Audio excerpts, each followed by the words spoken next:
ராஜயோகம் டிவி நேயர்கள் அனைவருக்கும் வணக்கம். நம்ம ராஜயோகம் டிவியில தினம் தினம் புது புது ஆன்மீக தகவல்கள் பார்த்துட்டு இருக்கோம். அந்த வரிசையில் இன்னைக்கும் உங்களுக்காக தகவல்கள் நிறைய காத்துட்டு இருக்கு.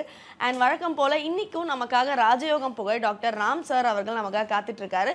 அவரை நிகழ்ச்சிக்குள்ள முதல்ல வரவேற்றுலாம். வணக்கம் சார். வணக்கம் சார். ஆடி மாதம் சிறப்பான மாதம். ஆனா இந்த சிறப்பான மாதத்துல கவனமா இருக்கணும் கண்டிப்பா நீங்க அப்படின்னு சொல்ல போற ராசிகள் யார் யாரு? பொதுவாகவே ஆடி மாதம் அப்படிங்கிறது இல்லை, எந்த மாதமாக இருந்தாலும் எல்லா ராசியை சேர்ந்தவர்களும் எல்லா நேரமும் கவனமாகத்தான் இருக்கணும் அப்படிங்கிறது இந்த கலிகால உண்மையாக இருந்துகிட்டு இருக்குது அப்படிங்கிறது தான் உண்மை.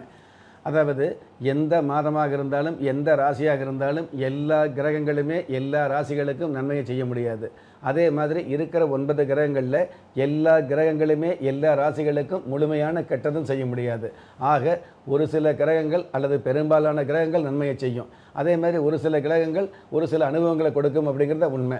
அந்த வகையில் நம்ம எந்த ராசியாக இருந்தாலும் நமக்கு ஒரு பக்கம் நன்மை இருக்கும், அந்த நன்மை அதிகபட்சமாக இருக்கும், அல்லது லட்சக்கணக்கில் கொடுக்கக்கூடியது கோடிக்கணக்கில் வருமானம் வந்துகிட்டு இருக்கும். ஆனால் இன்னொரு பக்கம் கிரகம் பார்த்திங்க அப்படின்னா ஏதாவது ஒரு வகையில் நமக்கு தடங்கள் கொடுத்துக்கிட்டு இருக்கும், தாமதம் கொடுக்கும். இப்போ உதாரணமாக பார்த்தோம் அப்படின்னா தனுசு ராசிக்கு ஓரளவுக்கு நல்லது இருந்துகிட்டு இருக்குது அப்படிங்கிறது உண்மை.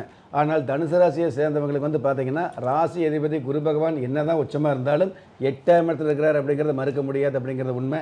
அதே 8ஆம் இடத்துல சூரிய பகவான் இருக்கிறதும் ஒரு தடங்களை கொடுக்கும் அப்படிங்கிறத உண்மை. அதாவது ராசி அதிபதி குரு பகவான் 8ஆம் இடத்துல இருக்கிறது ஒரு சில தடங்கள் கொடுக்கும் அப்படிங்கிற உண்மையாக இருந்தால் கூட அந்த குரு பகவான் ராசி அதிபதியாக இருக்கக்கூடிய அந்த குரு பகவான் முழுமையான சுபகிரகமாக இருக்கிறதுனால பெரிய பாதிப்புகளை கொடுக்க மாட்டார் அப்படிங்கிறத உண்மை. ஆனால் முழுமையான பாவ கிரகமாக அசுப கிரகமாக இருக்கக்கூடிய சூரிய பகவான் 8ஆம் இடத்துல இருக்கிறதுனால தேவையில்லாத விபத்து, தேவையில்லாத கண்டம், செய்யாத செயலுக்கு தண்டம் அல்லது தேவையில்லாத அவமானம், தேவையில்லாத பஞ்சாயத்துக்கு போகக்கூடிய சூழல், இந்த மாதிரியான விஷயங்களை கொடுப்பார் அப்படிங்கிறத உண்மை. அதுவும் சூரிய பகவான் அரசு கிரகமாக இருக்கிறதுனால அரசாங்க பதவிகளுக்கு அச்சாரம் இருக்கிறதுனால அந்த சூரிய பகவானுடைய காலத்தில் 8ஆம் இடத்துல இருக்கிறதுனால அரசாங்க தண்டனை, அதாவது ராஜ தண்டனை கிடைக்கக்கூடிய சூழல்களும் இருக்கிறதுனால கண்டிப்பாக கவனமாக இருக்கணும் அப்படிங்கிறத உண்மை.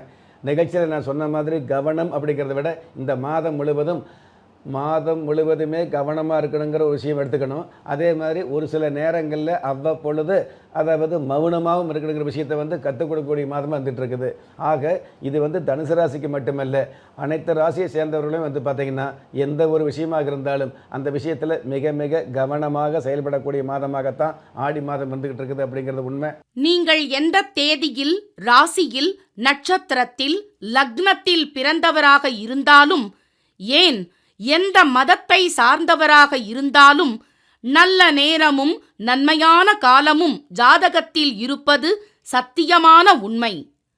ஆம், உங்கள் கருவிலேயே நிர்ணயிக்கப்பட்ட யோக பலன்களை வாரி வழங்கும் வம்சாவழி தெய்வமாகிய குலதெய்வ அருளையும் கஷ்டகாலங்களை போக்கும் இஷ்ட தெய்வ அனுக்கிரகத்தையும் நாளும் பொழுதும் நன்மையோடு வழங்கும் குலதெய்வ விருட்சம் வளர்பிறை தேய்பிறை விதிகளுக்கு அப்பாற்பட்டு தெய்வ பிரசன்ன சாஸ்திரப்படி உருவாக்கப்பட்ட குலதெய்வ விருட்சம்.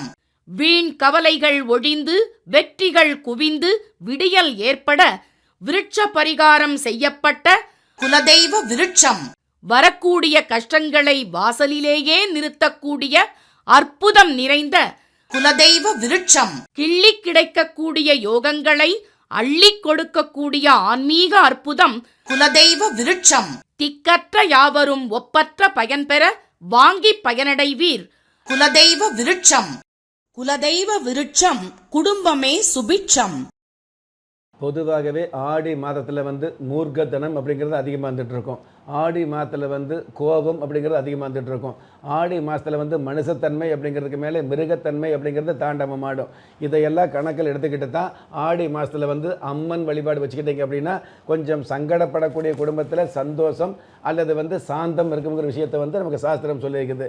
ஆக ஆடி மாதத்தில் அம்மன் வழிபாடு அப்படிங்கிறது அதிகமாக எடுத்துக்கிட்டீங்க அப்படின்னா உங்களுக்கு வரக்கூடிய முன்கோபம் அப்படிங்கிறது கொஞ்சமாவது கம்மியாகும், சாந்தம் அப்படிங்கிறது இருந்துகிட்டு இருக்கும். அதன் மூலமாக உங்களுடைய சந்தோஷம் பாதிக்காது அப்படிங்கிறது உண்மை.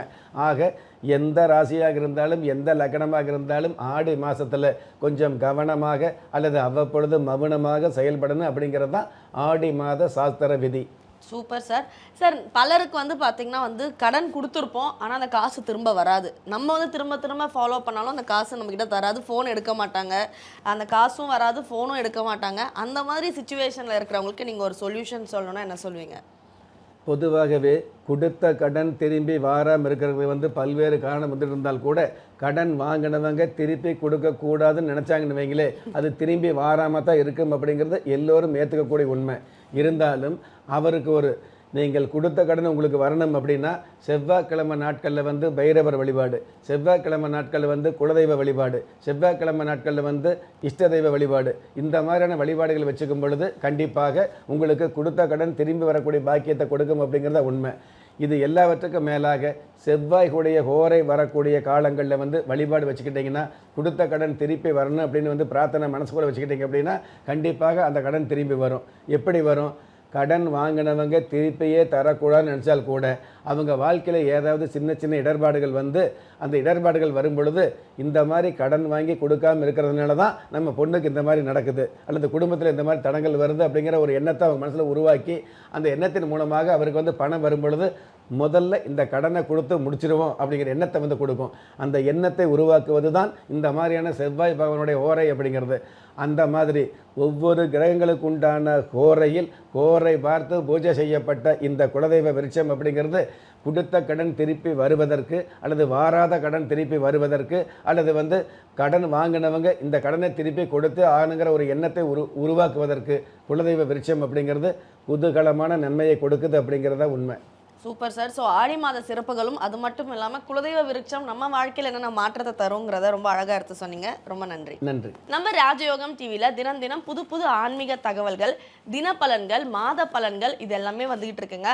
அது மட்டும் இல்லைங்க, ஒவ்வொரு நாளும் உங்களுக்கான அதிர்ஷ்ட எண், அதிர்ஷ்ட நிறம், அதிர்ஷ்ட எழுத்துக்கள், அது மட்டும் இல்லாமல் ஒவ்வொரு நாளும் நீங்கள் வழிபட வேண்டிய தெய்வம், இது எல்லாத்தையும் உடனுக்குடன் தெரிஞ்சுக்கணுன்னா ராஜயோகம் டிவியை லைக் பண்ணுங்கள், ஷேர் பண்ணுங்கள், சப்ஸ்கிரைப் பண்ணுங்கள், மறக்காமல் பெல் ஐக்கானை ப்ரெஸ் பண்ணுங்கள். திறமை இருந்தும் வறுமையில் வாடுகிறீர்களா? விதியை நொந்து விரக்தியில் இருக்கிறீர்களா? முயற்சிகள் செய்தும் முன்னேற்றம் கிடைக்கவில்லையா? களஸ்திரம் அமையாமல் கவலைப்படுகிறீர்களா? தாய்மையடையாமல் தவித்து நிற்கிறீர்களா? நவரத்தினம் போட்டும் நன்மைகள் கிடைக்கவில்லையா? பெயர் மாற்றம் செய்தும் பிரயோஜனம் இல்லையா? எந்திரத்தை நம்பி மந்திரத்தை சொல்லியும் மாற்றம் கிடைக்கவில்லையா? எண்கணிதத்தை நம்பி எழுத்தை மாற்றியும் ஏற்றம் கிடைக்கவில்லையா? வாஸ்துவை நம்பி வாசலை மாற்றியும் வளம் காணவில்லையா? ஹோமத்தை வளர்த்து யாகத்தை செய்தும் யோகத்தை காணவில்லையா? திரும்பிய பக்கமெல்லாம் திண்டாட்டங்களையே சந்தித்த உங்களை யார் கைவிட்டாலும் ஆன்மீகம் கைவிடாது. ஆம், அண்ட நிழலுமில்லை, ஆதரிக்க யாரும் இல்லாதவர்களை குலதெய்வம் கைவிடுவதில்லை. கிள்ளி கிடைக்கக்கூடிய யோகங்களை அள்ளிக் கொடுக்கக்கூடிய ஆன்மீக அற்புதம் குலதெய்வ விருட்சம். திக்கற்ற யாவரும் ஒப்பற்ற பயன்பெற வாங்கி பயனடைவீர். குலதெய்வ விருட்சம். குலதெய்வ விருட்சம் குடும்பமே சுபிட்சம்.